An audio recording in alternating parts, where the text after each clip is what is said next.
and welcome back to yet another very highly requested video. A little while ago I made a hair tutorial, which was the first tutorial I made. So really before I get into talking about how I draw the human body, I do want to give the same disclaimer I gave in my hair video. When I'm making this video, I don't want people to take it as this is the one and only and right way to draw this thing, because it's really not. And when I'm giving advice, even though there are general rules that you should follow or things to keep in mind, this is more of just how I draw bodies and things that I do that you can watch this video, take in, and then maybe apply to your own art. And I especially feel like with bodies, it's something that can vary a lot. Depending on what kind of art style you have, the way you draw bodies can be very different. So again, I'm going to talk about how I draw bodies. So one thing that I noticed a lot of people kind of confusing in this sort of topic is they confuse anatomy with proportions. So anatomy is kind of like, here's a hand, here's a leg, here's a neck, and then proportions is like, here is how things are sized in comparison to each other. So one example that I always like to give is that the hand is roughly the same size as your face.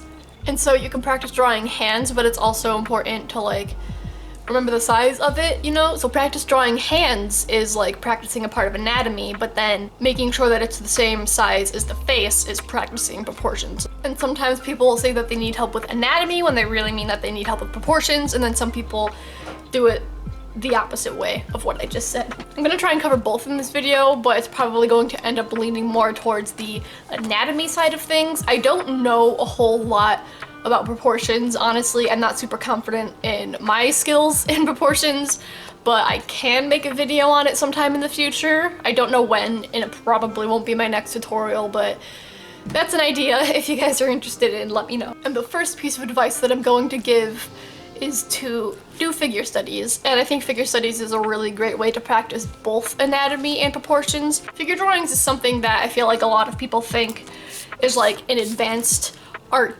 skill. Really, figure drawing is for anybody at any skill level. It's just a great exercise, even if you aren't looking to improve your anatomy and proportion skills specifically. And I think that it's something that everybody should practice. So what I'm going to do now is I'm going to draw some figure studies of my own, and I will talk in a voiceover a little bit more about figure studies and how they can help. When it comes to giving advice on anatomy, figure studies are absolutely always the number one thing that I recommend because they're just such a helpful thing to do. The way I'd recommend doing figure studies is by starting off really fast and then gradually work yourself into longer sessions. For the sake of this video, I only did shorter sessions. I did roughly 2 minutes on each image. Normally I would start off with about 2 minutes per image, and then I'll gradually work my way up to longer sessions. The longer sessions are really up to you for like the length of them. It doesn't really matter, just whatever you're comfortable with.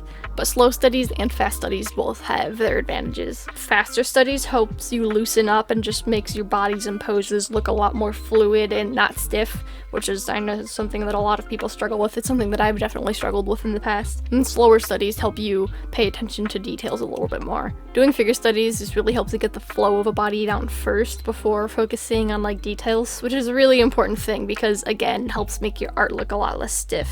And over time, even just by doing figure studies, you'll find that your anatomy is starting to improve because you're doing it so often. And even like with the quicker ones where you're not as focused on making things anatomically or proportionally correct, you're still drawing bodies over and over and over again. And the only way that you get better at drawing something really is by drawing it repeatedly. And yes, doing figure studies is studying more like realistic body proportions because they're pictures of people. When it comes to stylizing art, especially with people, really it's kind of a thing where you need to know the rules before you break them. Does that make any sense? So let's say hands, for example. Let's say I'm drawing hands big. Now there's a big difference between stylistically choosing to draw large hands and drawing hands just wrong. And a lot of the time you can tell the difference. If you want to make large hands, you need to know how to draw regular hands. So then that way when you draw large hands, it looks intentional and it doesn't look like you're just making a mistake. That's why figure studies are really important, because it's helping you learn what a real life, regular human body looks like.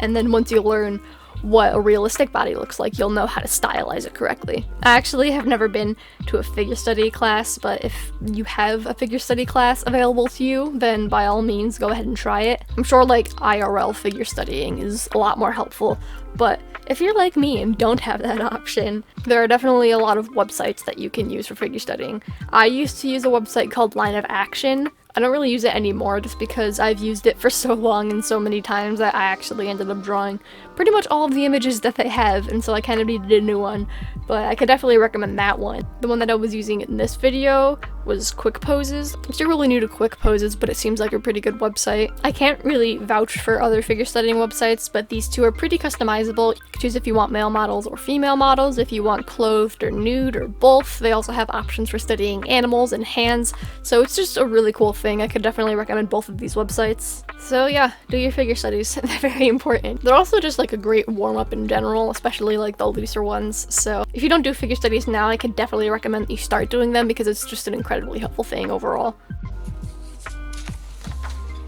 So like with most things in art, you want to start off by breaking something down into its most basic shape. And it actually took me a while to find like guidelines and stuff for a body that works for me.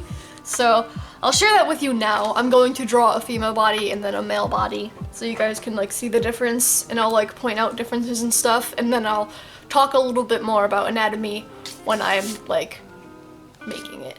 So when we start off the head, I, like most people, make a circle. There we go. Now, one thing that a lot of people don't really mention when they make heads is like you can start off with a circle and like that's fine, but let's say like if we're drawing a 3/4 view, so we'll draw the head. When I draw the head, I'll usually draw this line right here, and then this is like the center line, and then I'll draw kind of the jaw, which usually depends on what person I'm drawing. Shapes are a really big thing. I'm going to just be drawing a very generic body, but keep what kind of shapes you're using in mind whenever you're drawing a body, because that can make the character lean in a different way, both like in body type and personality and stuff. You have this face, right? Now, this isn't the best, and you want to know why, because a lot of people tend to forget this part right here. So if you think of like a human head, this part right here, back here, that's where your brain goes. So if you don't have that, you don't have a brain. And so if you're going to start off by drawing a circle for your head, like that's perfectly fine. Just remember to extend this part out because that's where the brain goes. It'll look a little bit weird when you start drawing it like this at first, probably because you're not used to it, because that's how I felt when I first started adding this part. I thought it looked really big and like made them look like an alien, but after a while, it's like it's how a head looks. Guidelines are such an important thing to remember. They're just the most helpful thing that you can have. And if you don't normally use guidelines, it'll probably take you a long while before you can find something that works for you, and that's perfectly fine. When I first started exploring my art style and experimenting with stuff like that, it took me so long to find guidelines making a body and a head and all that stuff that actually worked for me. So it's just a lot of experimenting. Don't be afraid to change things up. If you feel like something isn't working for you, you don't have to keep it. If you feel like you're missing something, feel free to add things. And they're just overall the most helpful thing. Like for me, this is pretty much all I need to make a head because I know how I draw heads, and so I can use these guidelines. It usually just all revolves around this because this is kind of like a brow bone. If I were to draw another line, this would be like a brow bone. This would be like the general nose area, and then the cheek would. There you go. I am so bad at explaining things. Why do you guys want me to make tutorials? When I draw noses, I don't normally draw the nose directly on this center line, because even though the nose is like in the middle of the face, it's also like a three-dimensional object, and I'm assuming the person watching this probably draws a lot of 3/4 views. I'm looking at you. And when it's in a 3/4 view, it wouldn't be directly on this line because a nose is a three-dimensional object, and so I usually draw this bridge of the nose, which will eventually connect into the eyebrow.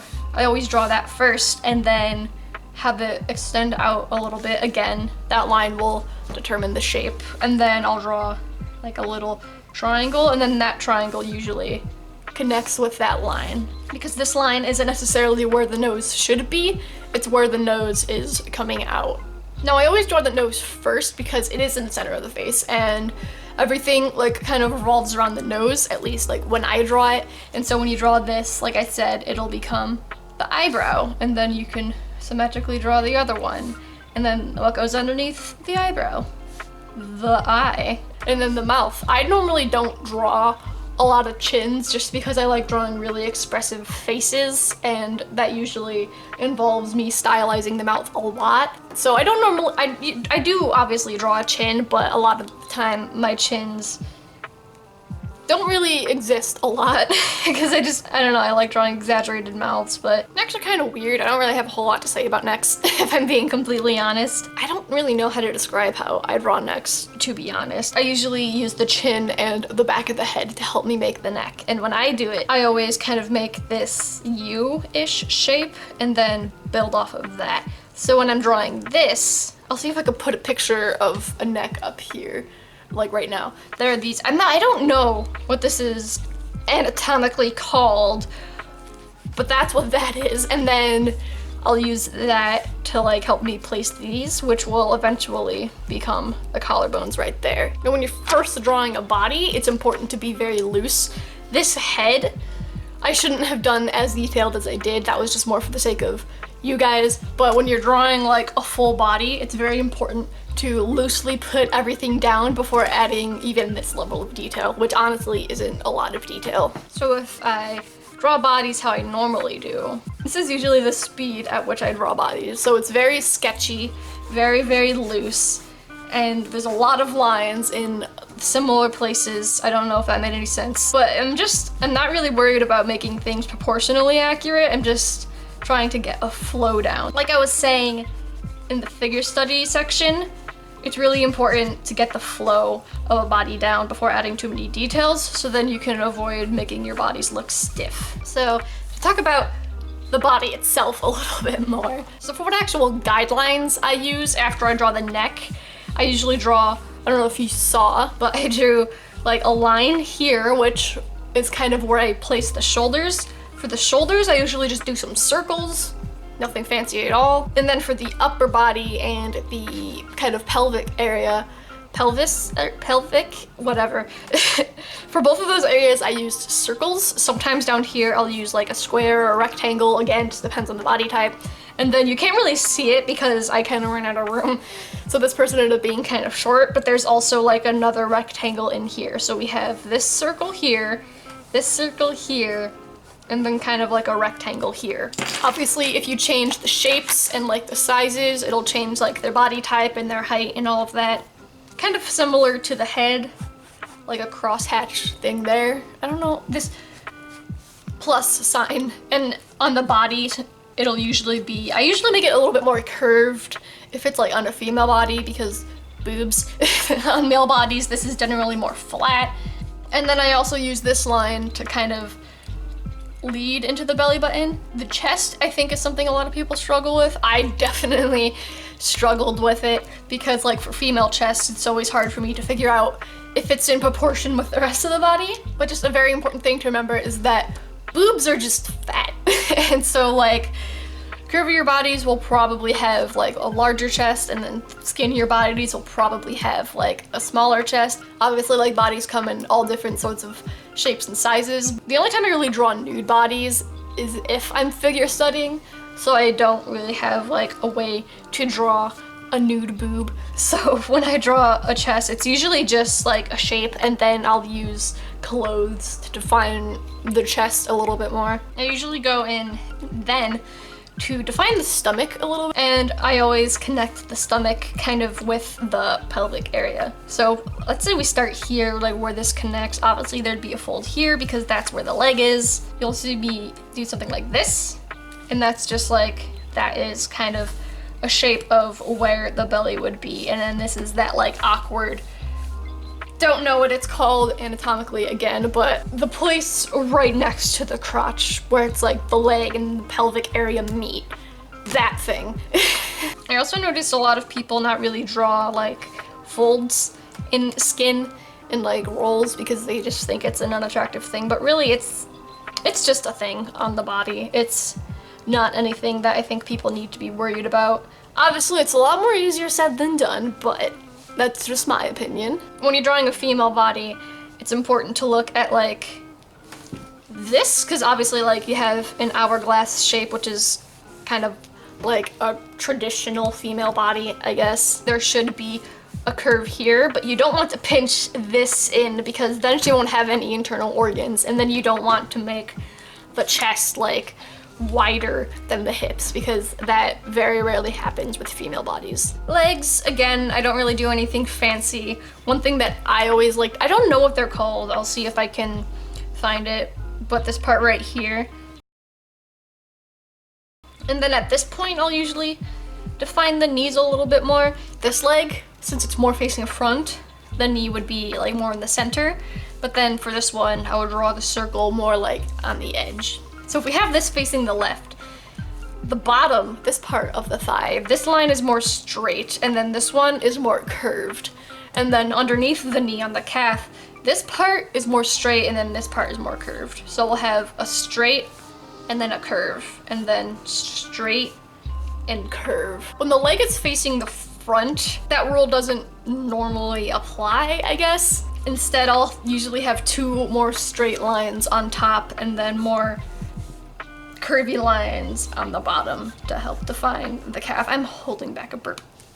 It came out, never mind. Feet, I kind of ran out of room here, so I'll focus on that on the next page. If we move back up here, when we look at like this shoulder area, we have this neck. I usually make the shoulders extend like a little bit above. And then also like the shoulder armpit area, that, regardless of whether you're drawing a male or female body, that will always connect back to the chest. So you'll see a lot of artists do this thing. It's getting so hard to see because of all the red, but they'll do that. This line will connect to the chest. Arms are kind of just for me. I don't really have a particular way of drawing arms. It's really just two ovals. I guess this part, these lines are slightly curved, and then this part I kind of draw similar to a calf. Hands, I'm thinking of making a whole tutorial on because hands are a whole other issue. So let me know if that's something that you're interested in. I'll try and touch on them a little bit here, but I don't think I'm gonna go too crazy in depth with them. And yeah, that's kind of how I draw bodies. Those are generally like the guidelines I use. I use a lot of rounded shapes. I don't know, I just love round shapes, but feel free to do your own thing. And then at this point, you would go in and erase lines that you don't need, or since I'm using pens, I would use a different pen. So normally my guidelines don't look like this at all. They're normally, like if we go back to the figure studies, they're very, very light and loose, but just for the sake of you guys, I made the lines a lot darker so I can emphasize things, but they don't normally look like that. And yeah, this is when you would start like defining things a little bit more. When I draw collarbones, I love drawing collarbones, oh my god. I usually draw one more defined and then one that's just like a little line. There's always this dip. I don't know what this is, again, anatomically called. I don't know why you guys want me to do tutorials. You know how I speak. It's not very well. Awesome. So there's that. So next I'll draw a male body, so then I can point out the differences of how I draw male and female bodies. Honestly, they're not too much different. I personally have a really hard time capturing masculinity, but I'll kind of talk about how one would do that as I draw the baselines. So heads, I draw kind of the same. Sharp angular shapes tend to be like the more masculine shape for heads. Also, when I draw male heads, I also kind of add in cheekbones. I don't know, I sometimes do it with female characters too, but since men do tend to have like sharper, more angular faces, I usually do that. Next, again, I don't really draw too much differently. Females tend to have longer necks than males, but for my art style, I just don't like the way it looks, so I normally just draw very similar necks, but I guess that's something to keep in mind if you wanted to play around with that. Male shoulders, you can either draw them the same and exaggerate the thinness of the waist, or keep the waist the same and broaden out the shoulders. I kind of bounce back and forth between doing both. If females are like that's not an hourglass. If females are an hourglass, males are like a trapezoid. So again, I draw my circle as I always do, draw my cross thing as I always do. And now again, for males, remember, they're more of a trapezoid shape instead of an hourglass shape. So for males, when I draw the pelvis, I usually draw like a square or a rectangle. For females, instead of drawing like oval shapes up here, or like teardrop shapes, if you're drawing each individual breast, I draw, I don't know, pentagons? Pentagons, but two sides are melted together. That's how I draw pecs. But again, the same general rule that connects with that. Real technical here on my channel. Here's where you would really start to exaggerate that. Trapezoid. I remember what things are called, yay! And yeah, legs. Same general rule, yahoo. Now when you're drawing arms and legs on males, the bicep on the male would usually be a little bit thicker, and then the calves on males would be a little bit thicker.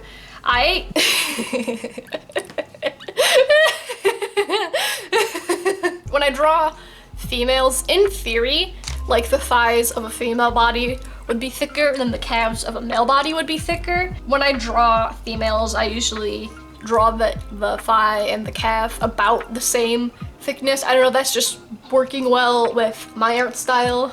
This person came out pretty curvy. If you're drawing someone who is thinner, then the thigh would probably be thicker than the calf. This is an incredibly messy and bad drawing. But yeah, you get my point. Those are the things that I do. So I'm gonna move on to side profiles. I thought about making a separate tutorial for side profiles, but honestly, I don't think I have enough advice to give to justify making it its own video. So I'll just throw it in here. So as always, I'll start with my circle. When I draw side profiles, I always draw straight line down. I guess that's a good size. How you draw this part depends again on what shape of jaw the person has, how big of a jaw they have, etc., etc. This part, since it is a side view, would be a lot more accentuated. It would be, you would see it more, is what I'm trying to say. Center line about in the center, and then ear. Let's draw a neck, sure. This is generally where people have a hard time drawing side profiles because they don't know how to make this part look like a face. Well, I'm here to help you make it look like a face. If you look over here, when I drew this face, look at these guidelines and then look at where the nose is. This part is the pure center of it. So there's like this upper part which will connect to the eyebrow, and then this lower part which turns into the nose. And then in the center, it just all sprouts out from that. Over here, we have the same kind of like plus sign. So imagine like if there's a plus over here, and then you just get rid of that. And it's that same sort of guideline. The way I drew the nose over there is the same kind of way I would draw the nose over here. So we would have this upper part which would extend into the eyebrows, and then a lower part which would turn into the nose. For a lot of people when they draw side profiles, if they have just this base part, I find people usually either try and draw on the line or try and draw behind the line. But really, you want to draw more in front of the line because, again, like I was saying when I was talking about the nose, it's a three-dimensional shape, so once you draw this line, it would be protruding out of the line instead of being on it or behind it. Up here, it's pretty much just a flat line, and then that's the forehead, and then that extends back here. It's usually not a perfect flat around this because foreheads don't normally work like that, at least I don't think. And I usually like to make this part very square and angular. And then for the nose, again, if we compare it to over here, you would see a lot of like the under of the nose and the nostrils. For a side profile, you would not see as much. So when I draw the triangle, I usually make it much more thin. For people who know my art style, I draw noses kind of weird. I usually draw like this sort of shape, and then that would be like the side part of it. There you go. Now lips. People hate drawing lips. I used to hate drawing lips. Now I don't really care about lips, but a lot of people struggle with the lips. Most of it is just trial and error, to be honest. A lot of people are afraid of making it look like super pouty, kissy lips, and it's just a thing that's gonna happen when you draw side profiles. This isn't a great example, but hold on. Let me see if I can. So I normally bounce back and forth between two different ways of drawing lips. So we have this picture right here, which is kind of more what I was going for. Just kind of like a, you know how when you're like a little kid and you draw like the seagull shapes like that? It's kind of like that, only a little bit more geometrical, I guess you could say. So here you'll notice I actually only drew one lip. And I normally do this sort of thing if I'm just like doodling and scribbling out something really quick, but you could probably tell by the two examples I gave you. I think that is something that somebody out there might like for finished illustrations. Me personally, I like drawing really angular shapes for the side profiles. So if you usually try and go for more round shapes, try making things a little bit more sharp, and that might help you. I'll show you quick breakdown of how I draw hands, quick breakdown of how I draw feet. So when I draw a hand, it usually starts off as a circle. So if you look at a hand, shit gets real complicated, right? We'll just break things down to very simple shapes. So if this is like the hand or like the palm of the hand, we have a finger and then other fingers. I'll go over what I just did in a second. And then a thumb. Fingers, I don't really have a whole lot to say about. They're just tubes.